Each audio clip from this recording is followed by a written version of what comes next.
Welcome, everyone. Look at everybody coming in with their coffee and tea. And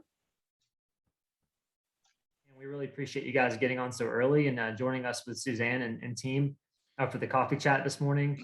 Just to go over a couple of housekeeping items before we get into it, please keep your line muted while Suzanne is going over her portion. She's going to be sharing some really great updates with us this morning. And then after that, we've got a really neat breakout session we're going to be doing. We're going to be putting you into 3 separate breakouts, and you're going to stay in those breakouts. And Suzanne and Morgan will be kind of jumping from room to room and kind of doing a Q&A and just really networking with all of you guys. And so if you're in a breakout room and Suzanne and Morgan are not in, just please introduce each other, introduce yourselves, and network with each other. That's a perfect time for that, and we're excited to bring that to the meeting today. We also want to thank our sponsor for Education Month, BCD Travel. This is our third week of Education Month, doing education sessions set up by Kim, and we've had some fantastic speakers on so far. So thanks, Kim, for what you do. And guys, we really appreciate you coming on this morning. So getting into our speaker, Suzanne, we're going to give a little bit more information about Suzanne joining us today. So Suzanne, it's Neufang pronounced, if I'm correct. Yeah, awesome. I got that one right. So Suzanne Neufang is a transformative focused executive who has successfully led teams in product service innovation through times of great challenge and change. And she's done this through connecting dots in technology, marketing, talent, and customer needs to exceed sales, revenue, customer adoption and retention, and employee engagement goals. Suzanne was named to lead the Global GVTA Association in February of this year, where she oversees the association staff and service. And really, where she's really leading the organization, industry, and recovery from recent pandemic challenges. So we're super excited to have Suzanne on today. One fun fact I thought was really neat about her is that she's in her travels, really before she joined the travel industry, she visited over 40 different countries and has almost done 3 million air miles. So she's no stranger to travel. And I think she's got the credentials to help lead us out of this. So Suzanne, without further ado, we appreciate you coming on. I think needless to say, we're all excited. And I'll give you the floor. Awesome. Thank you. I think all of you know Morgan Cook on my team. He's here joining me from Minneapolis. I'm here in San Francisco today, so bright and early. Went out and got my coffee, so I'm awake and heading back east tonight. So let's jump in, Morgan. So we'll do a couple of things today, give you a little bit of a data, some of the vitamins I like to give to the association members. So we'll talk about the state of the industry, about the impact and how we're coming out of the pandemic. That includes our September recovery poll results. And then certainly what we've been doing on advocacy front, which is finally breaking some log jams, I think. And then finally a wrap up on what we're planning for November with the convention. So certainly where we're at now is not where we were in 2019. And just to remind us all of how good we had it in 2019, we were a $1.43 trillion industry in business travel. If you go down, page down, Morgan, what we saw shortly after that was, of course, in 2020, after the effects of 3/4 of the pandemic, is that we had the largest contraction really since right after World War II. And I think none of us are still working who were born in 1946. So it's one of those really once in a long generation or 2 or 3 that kind of contraction happens. As we look forward, though, we look at this loss from 2020, 52%, 737 billion, of which 192 billion was US alone. So quite the shock here in the United States.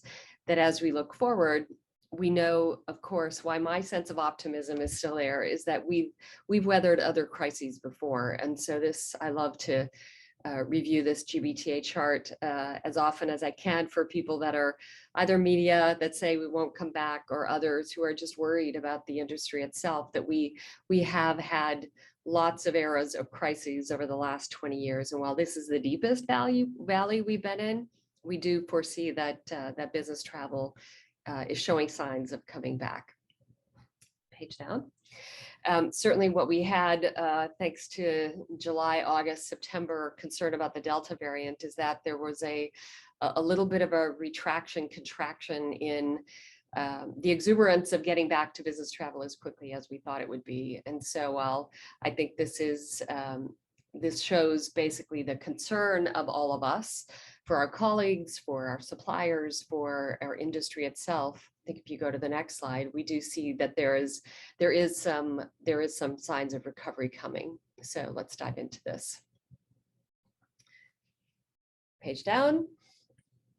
Didn't realize we had all the methodology in here. So September was similar to August in that we still see that about 77% of companies have canceled or suspended most or all international trips. That is still the biggest item that is being held up. And I've got the green arrow going down. 18% of those plan in the next quarter to restart that. This poll was done before the Biden administration recent announcement of US borders opening.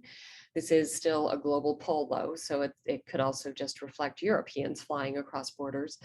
The other one, the 38% on the left, is that those companies by mid-September still had not even started up domestic travel. And so of those, almost a third plan to resume domestic travel in the near future in the next quarter. So I think what is telling, our October poll just went out. It is fielded now out there for everybody who is answering those questions. Thank you, thank you, thank you. We need that continued support because this data is gold when it comes to talking to policymakers, to media and others on what the state of our industry is, but where we also need their help. So a little bit more detail now, we'll go into this. I like to show this timeline, May 2020 through September 2021, almost a year and a half. You can see how far we've come. In this case, this is a chart where the line going down is a good thing. So this is the percent of companies that have suspended most or all domestic travel. That's a 38% that I showed you before. And you'll see that it's been a little wavy over the last couple of months, but really for the most part, the trend line is going down.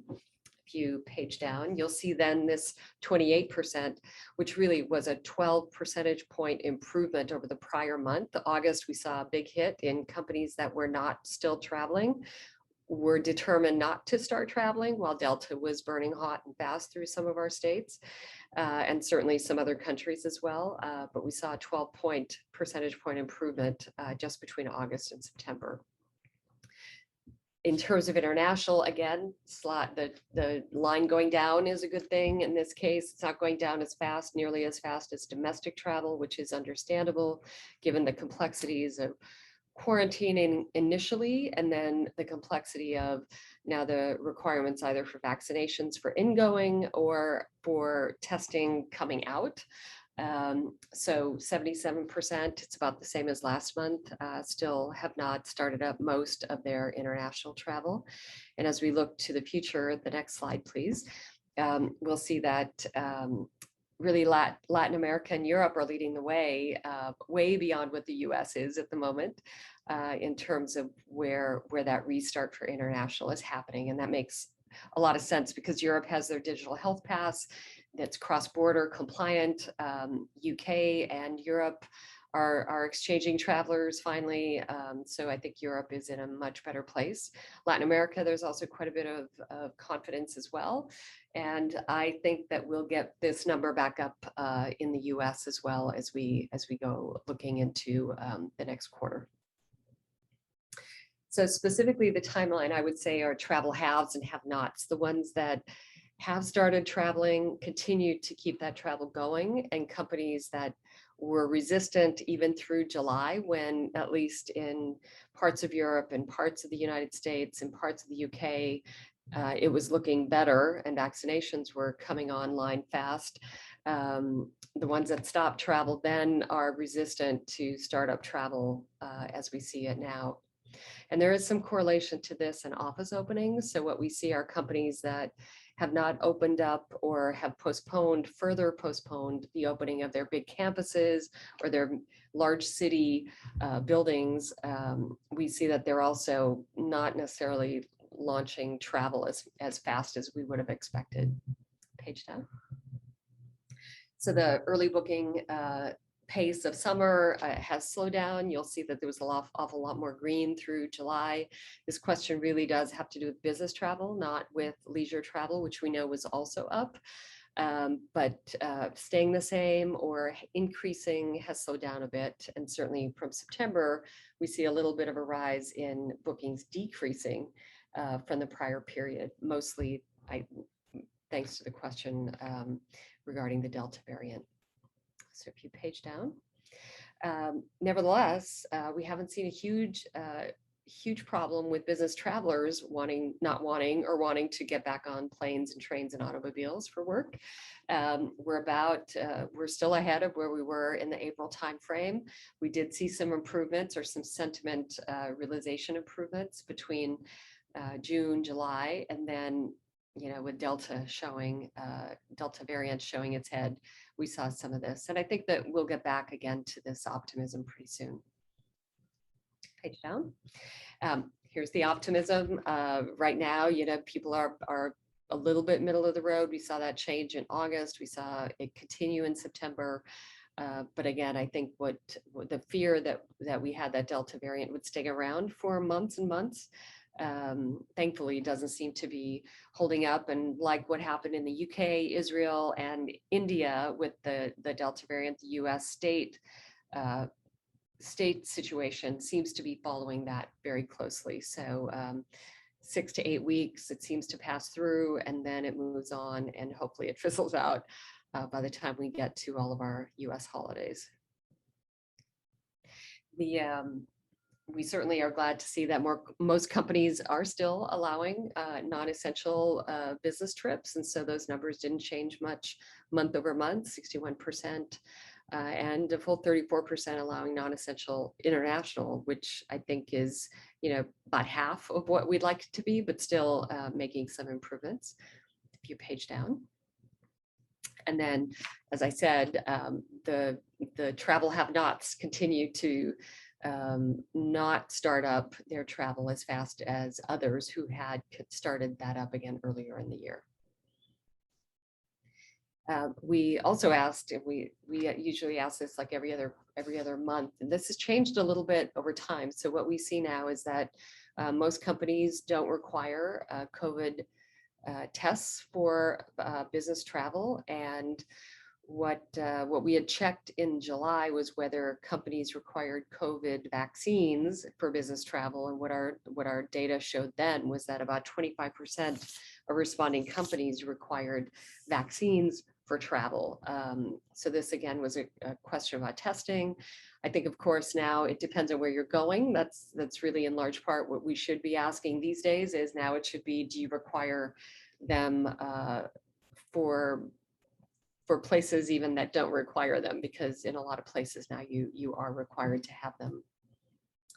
Not the US domestically yet, but certainly other places, Canada for one. So as a result of the pandemic, we like to see how buyers and travel managers are coping. And one of the things that the pandemic did was we see that 71%, and then the numbers don't drop that rapidly, that it is a more collaborative environment now for travel managers. They are not in silos. It is very much now working with colleagues across the aisle as we speak, in HR and risk management and sustainability and other kinds of departments like that. And it's really important now to have that seat at the table with the strategic mindset of what are other companies doing? How do we get restarted back in offices? How does that correlate to travel? And what tools do we need to give to travelers? Because it's not the same way to travel, in particular if it's international, than what we might have been used to before March of 2020. All right, so advocacy, this is something that our association does that is so critical in times like this, and the lessons that we learn from really the pandemic we need to take into our good years as well, and remind policymakers at the local, state, national, and international level that this industry is very important. So a few things that we've been working on here, certainly in Europe, and both administrations as it crossed over since COVID in the US, in Canada as well, and the UK, we've been working on policies that are consistent, policies that don't create undue barriers for business travelers, such as 2-week quarantines when perhaps they're vaccinated and already tested, right? So we're trying to ease the way for business to happen safely and mitigating that risk. We've also continued our coalition building. So for us to do it alone does not make a lot of sense. So we work with airline and hotel and TMC associations, as well as others listed here, to make sure that we're aligning on the issues that we agree with and creating a bigger voice as a result of that. And then our surveys, as I said, the one that I just shared with you is one that we often get follow-up questions. And I'm happy to say, and I think I mentioned this a little bit later as well, only 3 times in the last 20 years has GBTA been invited to speak in front of Congress. And last week was the first time we were invited to speak in front of a Senate hearing, a committee hearing, and I represented GBTA and all of you speaking about an omnibus bill to help recover travel and tourism. And again, it was my voice for business travel, really the only one there, that reminds them constantly, as I have the opportunity, that business travel is not the same thing as tourism, and that we need to differentiate the kinds of policies, the kinds of help that the business travel industry needs at times like this. And in some cases, even reminding them that the return to offices and the vaccination push that's associated with some of that is ultimately one of those triggers that could help the business travel industry get back on its feet again. So if we'll go to the next one. So we're super happy, as you heard about 10 days ago, that the Biden administration loosened restrictions for inbound international travelers to the US fully across the board. We're waiting for that date. We hope that it's at least a week or two in front of our convention in November so that we can welcome international travelers to Orlando to meet with us. Subcommittee hearing, I spoke with you again, and there were, we weren't quite sure. There's a lot of stuff going on right now in Congress in terms of some really big bills making its way through, and we didn't quite know who would show up for this Senate subcommittee hearing. I counted 8 or 9 senators, most of whom asked individual questions of each of us. So there was an active, and I would say wholehearted unity on their support for our industry, which was amazing and nice to see when all we hear in the media is how at odds they are. They were all really speaking in unison in support of us.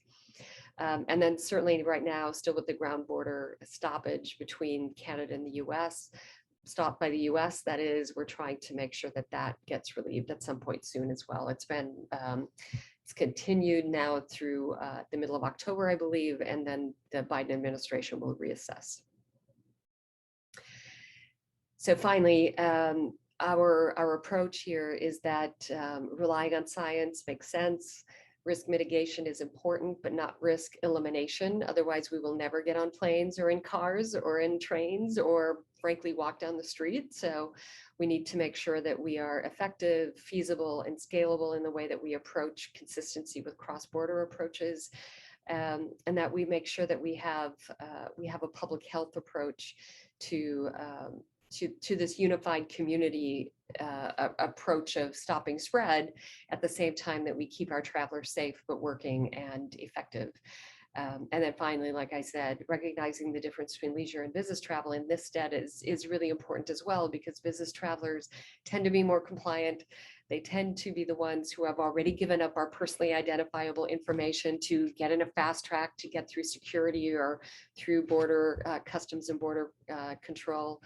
So we know that business travelers are already looking for that way to be safe for their families when they come home, but also to get back to them faster. So that's certainly something that we see. They're also traveling with purpose. And so they're traveling with an endpoint, with their meeting location. They're not necessarily a random traveler looking to get into trouble necessarily. Some prior conventions notwithstanding.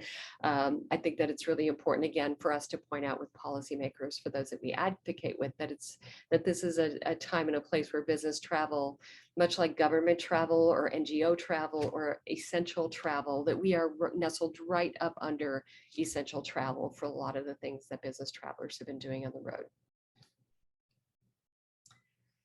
All right, so speaking of convention, so our theme is ready, safe travel. That goes along with a lot of the education that we've been putting out over the end of last year, the beginning of this year, and then into May when we had the 4 weeks of classes. So we'll continue with that theme.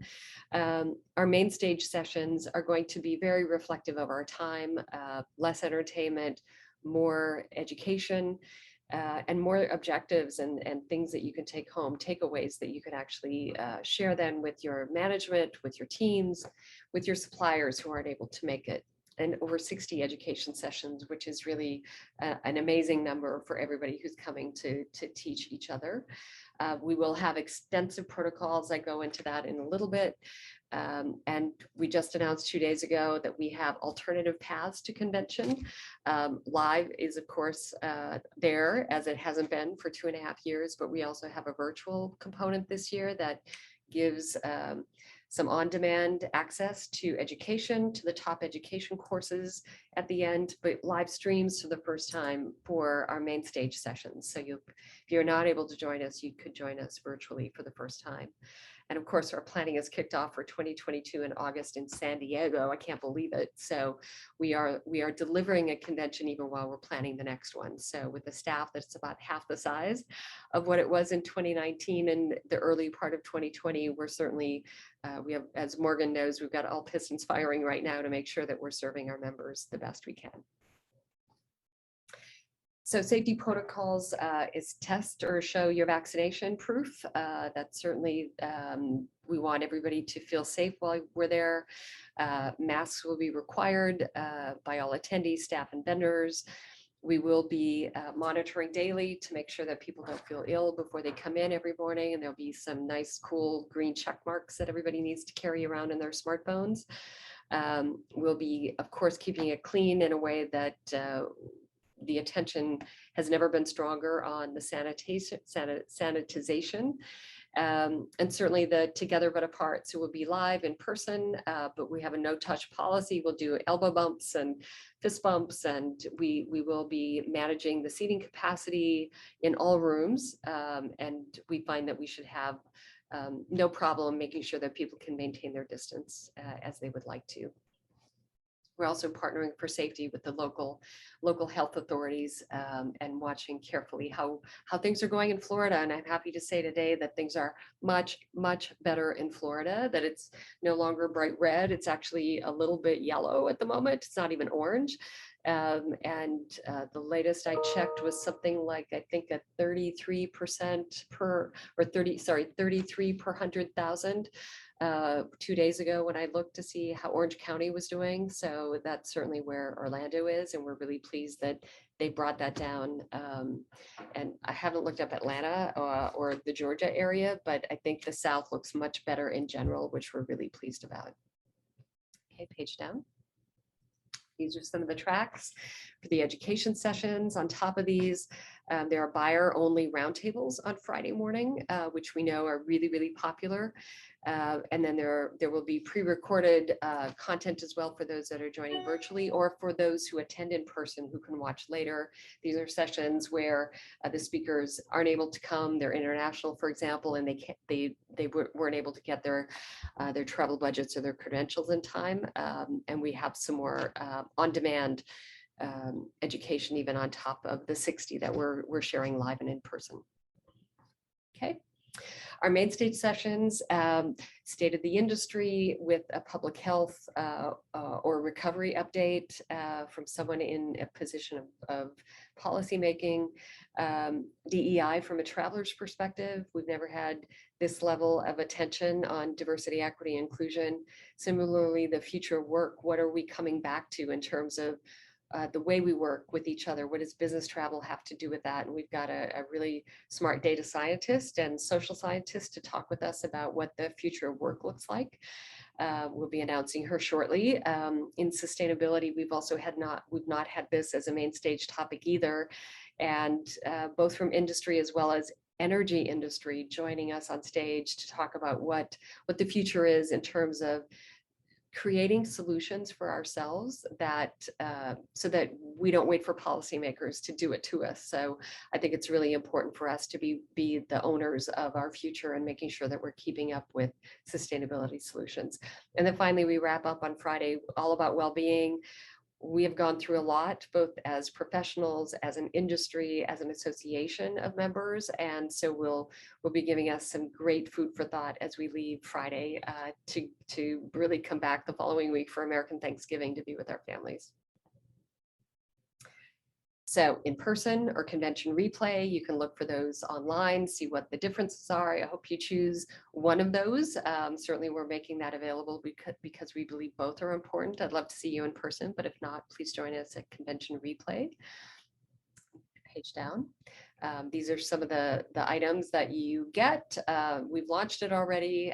The replay, those who choose who are not members will have until the end of January to get through all of their learnings. So really 2 full months to be able to get that, plus the live stream. And then the other piece is for members. If members don't choose any of the prior to starting February 15th, regular members will be able to access all of that content, much like in past years. Okay, page down. All right, so that's it for me. Let me see how we're doing on time. I guess we are right on time. So it's really time for us to go into our breakouts then. And I think we can stop sharing. So we watch how and where we get divvied up into our smaller groups where we can take some Q&A from you. And that's right. And Suzanne, we did have a couple of questions that came up. So just real quickly, I'm going to ask these. And if you feel that it'd be better to answer in the breakout rooms, then let me know. But one of them is, how do we transfer our registration from in-person to virtual for convention? Sure. If you need to do that, just contact our customer care email that's on the gbta.org website, or you could contact Morgan or me and we'll put you in touch with them. But we're happy to take care of that for you if you need to do that. Okay, great. I'm curious, of course, about why. So whoever asked that question, when I'm in your breakout session, I need to take that information back with me. So let me know why you want to transfer. Thanks. That's great. And then another question was, when will the convention app be launched? Oh, that is a good question. I think it's a new app this year. It's going to be Map Your Show. It's the same one that you schedule appointments with exhibitors. And so we're taking that online with the agenda and other things. You can set up your calendar. That will be shortly. So that is not too far away. But Morgan, let's take that question and we'll come back with you on exactly a date. And then the last question that was asked regarding convention, how many have already registered for convention?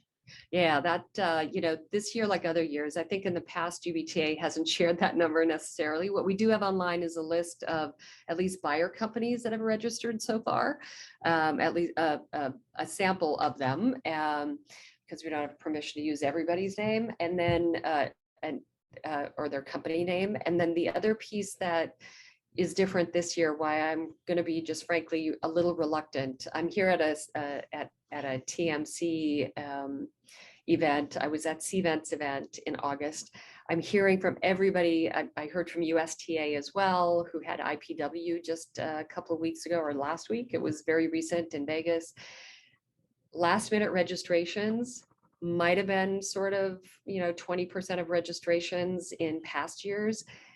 For CVent, they were 80% of their registrations this year. And we're hearing the same thing, that here at this TMC event here in San Francisco, it was close to 50% last minute. So what I would say is everybody is holding off on registering until they have, really until we get into October is what we're hearing. And so certainly it's a lower number. I will tell you that we expect about a third of our normal attendance this year, just based on what we're hearing from other events. That matches what the budget was set when Dave Hiltman was here as well. So we don't expect 6,500 or 7,000. It will be less than that. And we expect it to be a healthy mix. Suppliers, I'm hearing, are sending about half of their normal staff because they're also expecting there to be fewer people. And, I need all of your help to rally and get your own members there, because it's one of those times when it's never been more important to get together and learn how to bring an industry back again. And it's not just about meeting old friends, but it is really this year about learning and taking that information and experiencing this first business trip, in many cases yourselves, and taking that back to your companies and sharing that across as best practice across your companies as well. So this is one of those critical years when I need your help, but your company also needs your help to make sure that you're doing your part. Fantastic. So let's celebrate getting back to business and back to travel. And we all know business needs travel. So with that, I'm going to open up the breakout rooms. Hopefully this will work as planned. Each of you will be assigned a breakout. We have 3 breakouts, and don't worry if Suzanne and Morgan aren't in your breakout. They'll be in breakout 1, and then I'll move them around. So they'll be coming to you. So let's give this a shot, and then you'll get a 2-minute countdown when you're coming back into the general session. So here we go. I'll be coming back into the general session now. It'll take a little bit. Here we come. Yeah, we don't want to go down as the chapter that makes Suzanne miss her flight. I don't think that would put us in good standing. Very true. You're on mute, Suzanne. How did mute go on? I'll make you feel better. It's not my flight I'd be late for. It would be my staff meeting that I hold every week at this time. So I have 3 more meetings before I leave. Okay. Well, I on behalf of the entire chapter want to thank you, Suzanne, and Morgan, you as well, for joining us today. I know that your schedule is so tight and you're all over the place, and those million miles you've racked up, I'm sure, are getting bigger and bigger. So thank you so much. I know I was in group 3 and someone got cut off as we were moving back in. So we've got like 1 minute left. So any other burning comments? If not, then Suzanne, the floor is yours again. I think I answered all that stuff. So I'm really it's about listening to you more than my talking. I always feel like I talk too much in these. And from all stances, I think this is really about your voice being able to be heard, so that Morgan and I take that back to the constituencies that matter. And I would say the board is really open to feedback as well. It's a new board. Denise with Mark Kusheri as the vice chair. It's global. I think that their feedback, things that Harry brought up in our breakout, we'll take back there, and others that some suggestions for convention we'll take back to our staff. So really excited to get your active voice here. And I'm so happy to see a couple of you that were there on the last time I was with the Georgia chapter. So won't be long, and I hope to be there in person at some point soon. Thank you so much, Suzanne. And to Suzanne's comment, when you receive the follow-up survey from today's meeting, please take a few minutes. It won't take long at all, but please complete that. We have some questions that will be specifically sent back to Suzanne's team at GBTA. So we would like that. And plus, selfishly, from a Georgia standpoint, any feedback you have for us, topics you would like to see, or any comments at all, please complete that and send that back to us. You should get that this afternoon, I believe, probably right after we hang up, knowing Donna, she's so efficient. The other thing, and I'll turn it over to Will, is that I'm very excited to announce that we have an awesome lineup for October. Our meeting's actually going to be on Thursday, October the 14th at 3 p.m. And the title is From Neutral to Net Zero, What You Need to Know About Sustainability in Business Travel. And we will have Helen Hodgkins, who's co-founder of Cactus, and Tracy Carrillo with SVP of Travel Inc. Joining for a fireside chat on that. So stay tuned. There'll be a survey coming out early next week to get any questions you have in advance for that. Will, back to you. Thank you, Kim. And thanks again to Suzanne and Morgan for joining us today. Guys, we just want to thank you guys all for getting on early this morning and jumping in with us. Hopefully you had some of your questions answered. We popped around from chat to chat from some of the rooms, and there was some really great questions, some encouraging things that we heard from people about trends in travel. And just really excited you guys could join us this morning. Just a quick reminder, as your vice president and auction chair this year, we have about 2 months left to get items in for the auction. So if you have anything you'd like to donate on behalf of yourself or your company, just contact me directly. My information is on georgiabta.com.org. And we also have, we'll send out an auction commitment letter at the end of this call. So you have my contact information there as well. We also just want to thank you guys, for sticking with us through these virtual meetings. We know that they're long and we're trying to keep them short. And hopefully they're coming across as engaging, and the networking today was worthwhile. So we appreciate that, guys. Last thing is just, please check us out on social media, LinkedIn, Facebook. We're going to continue posting content there and trying to push out updates to the next meetings that we have coming up. And thank you guys. And that should be it.